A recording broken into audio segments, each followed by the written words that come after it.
call. We're back with Senator Bernie Sanders. I want to introduce Grace Thomas. She's a local civil rights attorney. She's a Democrat. Grace? They, them pronouns, actually. Thank you. Oh. Good evening, Senator Sanders. Polling and turnout data indicate that men of all racial demographics are turning away from the Democratic Party.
Tariffs used selectively are a good idea if they're going to protect American jobs.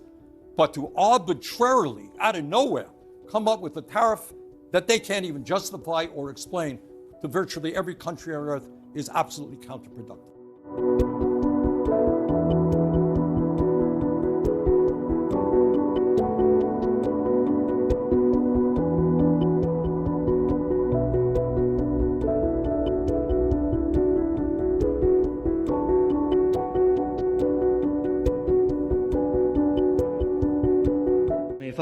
The United States is still imposing tariffs on China, and China is firmly opposed to such bullying.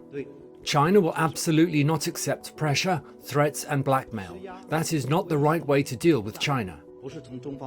If the US side really wants to talk, it should show an attitude of equality, respect, and reciprocity. If the United States ignores the interests of the two countries and the international community, and insists on fighting a tariff war and a trade war, China will certainly accompany it to the end.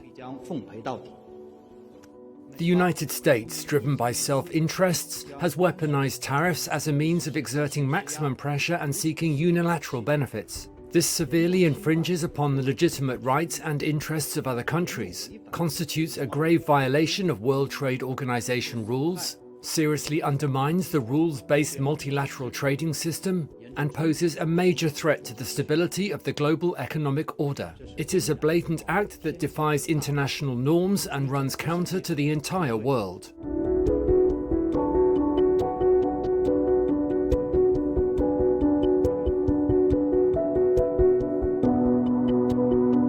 What happens with China? We would love to be able to work a deal. They've really taken advantage of our country for a long period of time. They've ripped us off beyond nobody. How people stood for it, sitting in my position, is not even believable. And we're talking about many presidents, not just a couple. But they did, and all we're doing is putting it back in shape. We're resetting the table. And I'm sure that we'll be able to get along very well. I have great respect for President Xi. He's been, in a true sense, he's been a friend of mine for a long period of time. And I think that we'll end up working out something that's very good for both countries. I look forward to it.